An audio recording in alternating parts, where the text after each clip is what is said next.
avec vous sur Sud Radio pour le 10h midi. Bonjour à toutes et à tous. Bonjour Gilles Gansman et bonjour Benjamin Castaldi. Bonjour. On est ravis de vous recevoir ce matin pour nous parler de ce livre. Je vous ai tant aimé, un livre très personnel, très intime, dans lequel vous racontez vos grands-parents, Simone Signoret et Yves Montand. C'est pas donné à tout le monde. Non, c'est vrai. D'avoir eu ces grands-parents et c'est écrit, on va y revenir de façon encore une fois très, très personnelle. Vous commencez sur un dialogue. Pardon, c'est une scène de film. Un dialogue, c'est une scène de film parce que leur rencontre est une scène de film également. Donc vous revenez sur ces souvenirs, sur les moments. Leur histoire, voilà. Et puis, en fait, c'est une bio croisée. C'est la première fois. Je voulais les réunir ensemble parce qu'il y a eu beaucoup d'ouvrages sur l'un et l'autre. Ma grand-mère d'abord a fait sa bio très bien. La nostalgie. Montand l'a fait de son côté avec Hamon et Rothman. Mais je trouvais que c'était à chaque fois parce qu'il y a une petite boutade que faisait Montand, c'est que quand elle a sorti la nostalgie, qui a été un immense succès, il dit quand même, bon, t'as eu un gros succès, enfin, c'est quand même un peu aussi mon histoire. Donc, je me suis dit, on va les réunir ensemble et avec le regard de son petit-fils, c'est peut-être pas mal. D'autant qu'on a fait un vrai travail avec Fred Massot de documentation. Et c'est personnel, mais c'est surtout un travail, on a fait un travail d'universitaire, surtout. Absolument, il y a énormément de recherches, mais on va y revenir dans un instant. On commence avec la question du jour, qui a un petit lien avec vous, parce que c'est Benjamin Castaldi, c'est quand même un peu le Dites-moi, grand... c'est Sud Radio, mais on se pèle ici, je vous le dis. J'ai fermé les fenêtres, on aère avant. On aère, là, ça va aller. Vous voyez, moi j'ai mis un gros pull parce que je sais qu'il fait froid dans nos studios.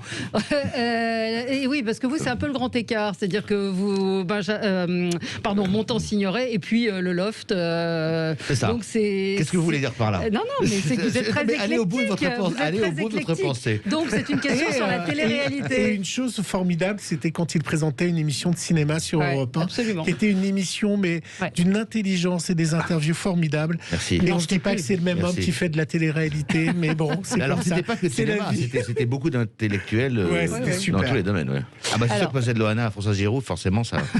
C'est le grand écart. C'est le grand écart. Et oui, il y a Loana qui est de retour dans Touche pas à mon poste, et puis également la télé-réalité. On s'est demandé si ça avait, quand on regarde Loana, une mauvaise influence évidemment sur ceux qui la font, mais également sur les jeunes qui la regardent. Et puis je rappelle que votre fils est aussi dans une télé-réalité. Alors est-ce que la télé-réalité a une mauvaise influence sur les jeunes? C'est la question qu'on vous pose sur le compte Twitter de Sud Radio. Vous pouvez aller voter. Pour l'instant, nos auditeurs, on vient juste de le mettre en ligne, nos auditeurs disent oui à 92% et non à 8%. Oui, à 92%, oui. Pour l'instant. Mauvaise influence. Vous en pensez quoi, vous?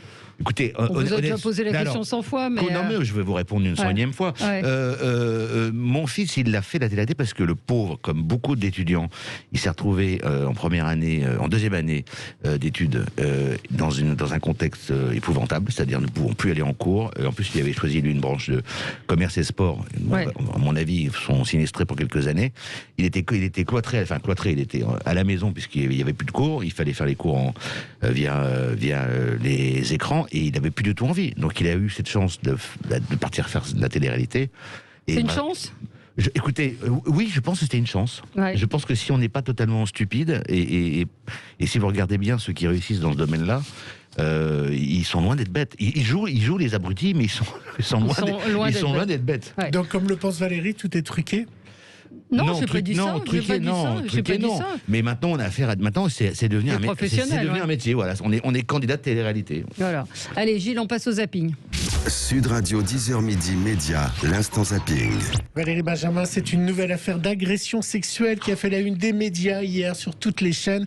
Une avalanche de témoignages venant de Sciences Po et de toute la France. Moi, mon violeur était un science-piste. Il m'a violée lors d'un échange universitaire à Vancouver. Impunité totale. J'ai aussi été harcelée et menacée de viol sur le campus de Reims. Personne ne m'a cru. Mon parrain de Sciences Po m'a violée quelques semaines après mon arrivée à Strasbourg. Sur les réseaux sociaux, les témoignages se succèdent sous le mot-clé Sciences Po, des récits glaçants. Ce qui m'a le plus frappé, c'est de découvrir qu'en fait, à travers les IEP, à travers la France, c'est toujours les mêmes dynamiques qui se passent. Il y a une prééminence des viols pendant les processus d'intégration et surtout un silence des administrations qui est assez frappant. Hier, dans cette avouée, Anne-Elisabeth Lemoine recevait Sandrine Rousseau, qui avait porté plainte, vous savez, contre Denis Baupin. Et depuis, sa carrière est bloquée. Pour elle, c'est la solidarité masculine. Postulé à plusieurs postes après, et des personnes qui aujourd'hui sont soit accusées, soit convaincues de violences sexuelles m'ont barré la route. Je veux dire, c'est le cas d'Olivier Duhamel, de Gérald Darmanin, par exemple, clairement. Et en fait, on n'est pas du conseil d'administration de Sciences Po, mais bien sûr, auquel vous étiez candidate. Mais bien sûr, mais on n'est pas dans un monde de bisounours. C'est-à-dire que quand on dénonce des violences sexuelles, en fait, on s'affronte à des personnes qui maîtrisent extrêmement bien les rapports de domination.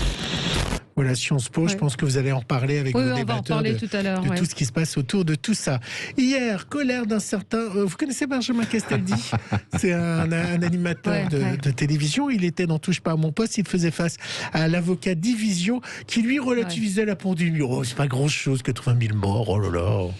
C'est 1 an que tout le monde est dans la merde à cause de ce virus. Non, monsieur, tout le monde n'est pas dans la merde à cause de ce virus. Tout le monde est... Non, monsieur, tout le monde n'est pas dans la merde. Non, monsieur, tout le monde n'est pas dans la merde à cause de ce virus. Tout le monde est dans la merde. Non, je ne peux pas vous laisser dire que tout le monde est dans la merde. Non, monsieur. C'est un virus par jour qui tombe. Il y a des gens qui sont... Attendez, il y a des vieux qui meurent. Il y a des théâtres fermés. Tout le monde est fermé. Il n'y a plus d'économie. Je veux dire... Oui, alors, ils se sont... Monsieur, alors, attendez, ça, je vais quand même répondre à ça. Ça, je vais quand même répondre à ça. Je vais quand même répondre à ce point. Ce que vous faites, monsieur, s'appelle du pathos. Voilà. On ne comprend rien, en fait.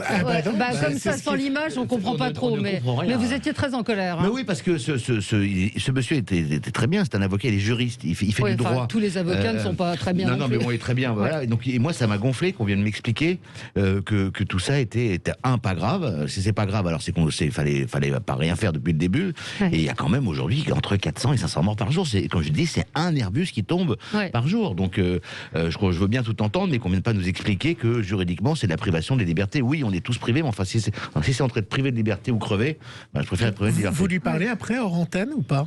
Non, j'ai pas. Vous lui avez mis votre poing. Non, je ne mets plus mon poing sur la gueule à personne. D'ailleurs, j'ai mis mon poing sur la gueule de personne. C'est vrai. Il ne faut pas se battre. Enfin, c'est très mauvais. Non, mais il est très, très sympathique, mais il m'a gonflé. Oui, non, mais c'est vrai alors c'est l'avocat de Didier Raoult, entre autres, et il fait partie effectivement des gens qui ne sont pas d'accord avec ce qui est dit. Et il y a aussi la députée Martine Vonner, c'était hier dans Quotidien. Dans Quotidien, ils ont été repérés pour une séquence qui s'appelle le canap, et c'était à l'Assemblée nationale où elle affirmait des choses assez hallucinantes.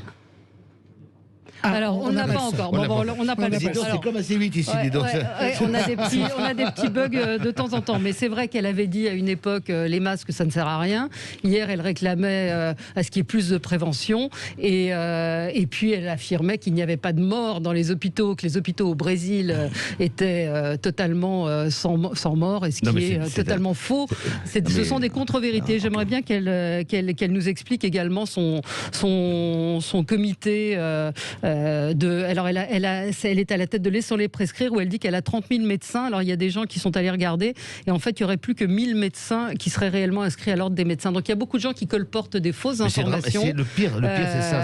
C'est terrible, ça. C'est le complot. Moi je trouve ça dramatique. Chacun y va de son... On devrait tous être pour le coup ensemble, et il y en a toujours un ou deux pour dire n'importe quoi, ou pour laisser croire des choses qui sont épouvantables. Allez Gilles, on enchaîne. Oui, on enchaîne. Alors, je suis très surpris, Benjamin, vous n'êtes pas venu avec votre perche. Moi je pensais que vous vous baladiez tout le temps avec votre 24 heures sur 24 avec votre perche. Je vois pas du tout à quoi vous faites allusion.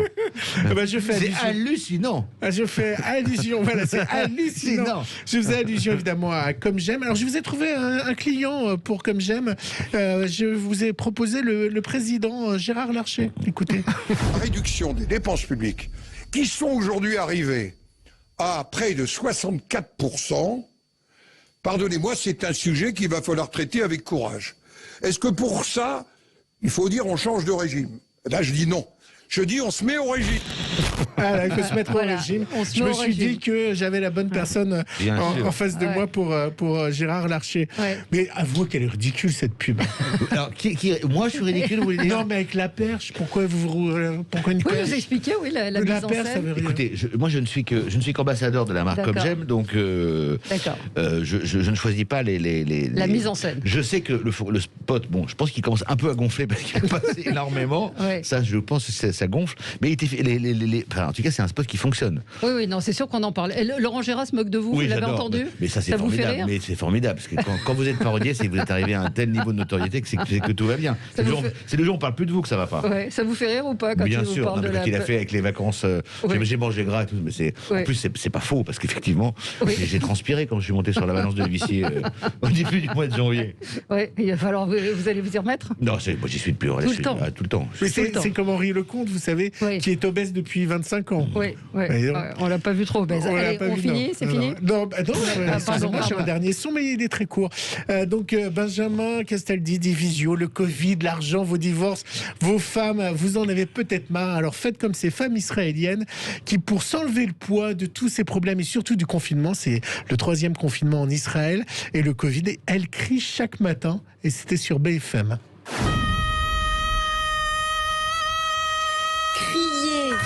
Hurler, parce que c'est vrai, on en a gros sur la patate. Depuis un an, je vous présente le groupe d'Israéliens qui osent, ils en ont marre. Du coup, ils crient leur frustration un peu partout dans leur ville, en extérieur, sur le port, au milieu des citronniers. C'est connu quand on pratique le yoga ou le tai chi. Le fait de crier libère les énergies et les pensées négatives. Voilà. On a besoin de crier des fois. Absolument. Par rapport à tout ce qu'on vit. Ça fait du bien. On va parler de ce livre, Je vous ai tant aimé, paru aux éditions du Rocher. Benjamin Castaldi, vous racontez, vous le disiez en début d'émission, vos grands-parents, la première fois qu'effectivement vous mettez en relation ce couple dans un livre, et vous racontez ces monstres sacrés. D'ailleurs, vous dites que dans Monstres, il y a monstre, dans Monstres sacrés, il y a monstre. Et puis votre relation avec votre grand-mère, beaucoup, et puis avec Montand après. En fait, j'ai raconté quelques anecdotes parce que je me suis surtout attaché à leur carrière. Parce que je me suis rendu compte, et j'ai encore vérifié ça hier, avec une jeune femme de 23 ans qui était ostéopathe, que je salue, et qui j'ai dit, vous savez qui est Simone Signoret-Yves Montand? Et elle m'a dit, pas du tout. Ouais. Et donc ça a confirmé ce que j'avais un peu remarqué depuis quelques années, c'est qu'en fait ils sont restés bloqués dans leur siècle. Vous demandez à un môme qui est de Funès, 9 sur 10 vont vous dire de Funès évidemment. Montand peut-être un peu parce que justement il a fait La Folie des Grandeurs et que Manon Dessours, Jean de Florette ont été un peu diffusés à l'école. Ma grand-mère, on ne repasse plus ces films Casque d'Or, pas du tout. On n'en parle pas, mais et le chat avec Jean Gabin. Le chat, mais même pas le chat. Le chat passe plus à la télévision. Donc on a une femme qui a été une femme de son temps, une femme engagée, une femme libre, qui a été un modèle, qui a été couvert de prix. Oscar, César, BAFTA, British Award, prix d'interprétation à Cannes, enfin j'en passe et des meilleurs. Et aujourd'hui, à part la génération, on va dire des quadras et des quinquas, etc. Il n'y a plus personne ne fait référence à ma grand-mère. Et ça m'a fait de la peine. Je trouvais ça assez injuste. Donc j'ai dit, il serait peut-être temps d'essayer de, je sais pas si je vais ramener des gens devant la télévision pour qu'ils regardent le manège ou Macadam ou le chat ou la Veuve Coudeur même avec Delon. Mais ça me peinait en fait. Ça me peinait sincèrement. Vous aviez envie qu'on reparle d'eux, qu'on reparle de leur couple aussi, parce que ce qui reste aujourd'hui aussi dans l'histoire du couple, c'est Marilyn Monroe. Oui, mais évidemment. Vraiment, mais d'ailleurs, j'en parle. Oui, vous en parlez en disant que Montand... c'était une petite histoire. C'était une passade. Ah bah, je vais vous dire que c'est bien sûr que c'est une passade. Je vous le dis parce que Montand me l'a dit et que Montand a eu d'autres coups de cœur. C'était pas Marilyn Monroe où ça a été plus compliqué dans sa tête. Mais là, pour ce coup-là, oui. Après, c'est un événement. Ça reste. C'est le seul. Je vais vous dire pourquoi c'est important Marilyn Monroe, parce que c'est le seul élément biographique qu'il nous rattache avec le 21e siècle, paradoxalement. C'est que si vous voulez que les gens s'intéressent un peu à mes grands-parents, et en particulier à ma grand-mère, il faut les rattacher à quelque chose. Et donc Marilyn Monroe, pour le coup, ça reste... Marilyn Monroe, tout le monde sait qui c'est. Il y a un chapitre qui s'appelle... qui est au Star. Ça commence par qu'est-ce qu'être une star. C'est pas nous, hein. Eux, c'était des stars, évidemment, sauf que dans l'intimité, ce que vous racontez, c'est des gens assez simples. Ma grand-mère, Montand, il avait une prestance. Montand, oui, vous dites, il arrive... Vous répétez souvent, même quand il met un peignoir, il est chic. Mais c'est hallucinant, ça. C'est fou d'être aussi classe que ça. Moi, je ressemble à rien quand je mets un peignoir. Je sais pas vous, mais moi, je ne ressemble à rien. Rien du tout. Attendez, mais je posais la question sur les stars. Et donc, mais non, moi, les stars, j'en ai croisé, je pense, quelques-unes étaient vraies stars. Et il y a un point commun avec tous les gens que j'ai pu croiser qui étaient des stars, c'est que toutes vous dites bonjour, comment allez-vous, qu'est-ce que vous faites dans la vie? Et ça, vous pouvez le vérifier. les gens qui sont vraiment dans un statut de star, alors peut-être qu'ils le font pour être polis, mais au moins ils le font. Alors que ceux qui ne sont pas stars, ils vous calculent pas, ils vous disent pas bonjour ou à peine. Absolument. Et ça, je l'ai remarqué. C'est-à-dire que moi, la première fois que j'ai vu Belmondo, il m'a dit bonjour. Alors peut-être qu'il savait qui j'étais, mais je crois pas, il s'en foutait. Il m'a dit bonjour, comment vas-tu? Qu'est-ce que c'est dans la vie? J'étais petit, j'ai dit je me suis à l'école, etc. Ça se vérifie à chaque fois. C'est vrai. Donc les stars, en France, il y en a peut-être il y en a 10. Oui, mais il y en a, il y a plus les mêmes stars aujourd'hui. Quelques-unes. Moi, je mettrais je mettrais Sophie Marceau dans le lot. Sophie Marceau, oui. Je mettrais Jean Dujardin quand même, d'une certaine façon. Il y en a quand même, heureusement. Je mettrais Marion Cotillard. Mais c'est pas tant. Voilà, c'est pas tout le monde. En tout cas, c'est pas ceux qui font de la télé. Qui portait la culotte? En lisant votre livre, j'ai eu du mal à savoir qui dominait l'autre, parce que j'ai l'impression que Simone Signoret, souvent, elle le comprenait très bien, donc elle laissait passer les choses, mais elle n'était pas dupe. Alors, pas dupe, ça c'est sûr. Elle était obligée de ne pas être dupe. Je pense que c'était un assez bon équilibre. C'était un couple qui, justement, a fait ils ont fait des compromis, comme je pense on en fait tous dans un couple. Donc, ils se sont mis d'accord. Mais elle en était malheureuse ou pas? Je pense qu'elle en a souffert, mais elle l'a très bien expliqué. Et c'est vrai qu'en revoyant tout ce qu'elle a pu dire, tout ce qu'elle a pu écrire, oui, je pense qu'après l'affaire Marilyn, il y a eu un pacte. Elle a dit voilà, maintenant il y avait la Signoret amoureuse, la Signoret femme, et maintenant la Signoret va devenir autre chose. Et donc elle le dit elle-même, elle a devancé l'âge, elle a devancé l'appel, comme on dit. Mais c'est très beau. Il n'y a pas beaucoup de cas, pareil, pour les comédiennes qui devancent et qui vont vers des rôles qui les vieillissent. C'est vrai que très vite. Moi, quand je revois ces films, quand je revois par exemple La Veuve Cloutaire, elle a 55 ans, 56 ans.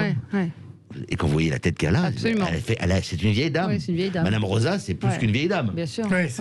C'est terrible. Et Mémé, vous l'appeliez Mémé? Oui, parce qu'elle aimait qu'on l'appelle Mémé, parce que pareil, ma grand-mère était très coquette. C'était une coquetterie de sa part. Donc, se faire appeler Mémé, c'était aussi une façon de... C'était encore plus que grand-mère. Mais encore une fois, elle allait au-devant de l'âge. C'était très malin de sa part. Vous avez des relations avec le dernier fils qu'il a eu ou pas du tout?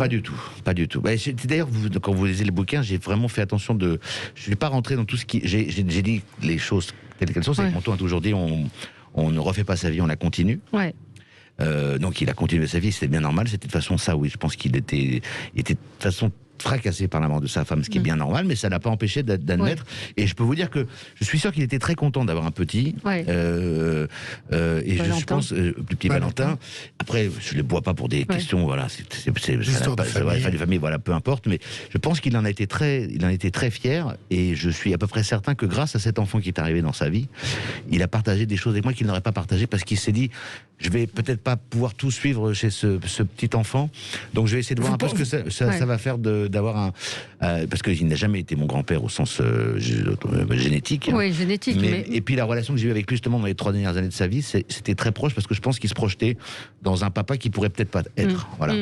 Oui, mais il y avait une relation quand même filiale d'une certaine manière avec vous, puisque vous l'avez connu quand même pendant 21 ans. Pendant 21 ans, absolument. Le livre, ce n'est pas Benjamin Castaldi et ses grands-parents, c'est vraiment un travail, vous l'avez dit, un gros travail sur le cinéma français, sur ce qui s'est passé aux Oscars. Vous racontez cette scène quand elle est là-bas avec justement c'est vraiment, on rentre dans les coulisses du cinéma. On a essayé de vous donner, on a retrouvé d'abord plein. Vraiment, j'ai découvert un truc dingue, c'est que mon temps, il est là aux Oscars. Il chante 2 fois sur scène. Absolument, c'est incroyable. Parce que moi, je ne savais pas. D'ailleurs, je voudrais retrouver la cérémonie en entier. J'arrive pas à me la procurer.